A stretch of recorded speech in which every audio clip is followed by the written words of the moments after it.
गुरु गोविंद सिंह जी का दीना कांगर आगमन और सफरनामा लिखना। तब तक गुरु गोविंद सिंह जी राय कल्ला पहुंच चुके थे, जहां नूर माही भी पहुंच चुका था। उन्होंने साहिबजादों की शहादत की कहानी सुनाई। राय कल्ला और अन्य श्रोता फूट फूट कर रोने लगे, जबकि गुरु पातशाह अडिग रहे। अंत में उन्होंने कहा कि मेरे पुत्र मरे नहीं हैं, बल्कि अमर हो गए हैं। उन्होंने एक तीर की नोक से घास की जड़ उखाड़ दी और कहा कि अब मुगल साम्राज्य की जड़ उखड़ गई है और अब खालसा का गौरव मनाया जाएगा। इसके बाद गुरु साहब दीन पहुंचे, जहां चौधरी शमीर ने उनका स्वागत किया। यहां रहते हुए गुरु साहब ने सम्राट औरंगजेब को एक पत्र लिखा, जिसे सफरनामा कहा गया। सफरनामा का अर्थ है विजय पत्र।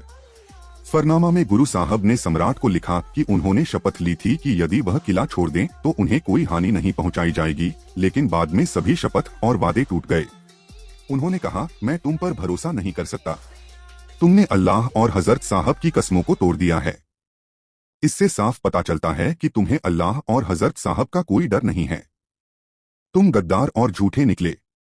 तुम एक मशहूर सेनापति हो, लेकिन धार्मिक निष्ठा तुम्हारे पास भी नहीं है। तुम्हारे दिल में कुछ और है और तुम्हारी ज़बान पर कुछ और। तुम बिना किसी गलती के लोगों पर अत्याचार कर रहे हो। याद रखो, अगर तुम इसी तरह अल्लाह को भूलकर अत्याचार करते रहे तो एक दिन एक अदृश्य तलवार तुम्हारे सिर पर गिरेगी।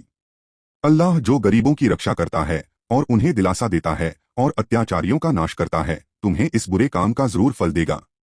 जब भाई दया सिंह और भाई धर्म सिंह जी ने दक्षिण पहुंचने पर यह सफरनामा औरंगजेब को सौंपा तो औरंगजेब इससे बहुत प्रभावित हुआ और उसने भाई दया सिंह और भाई धर्म सिंह को बिना किसी रुकावट के सुरक्षित जाने की इजाजत दे दी।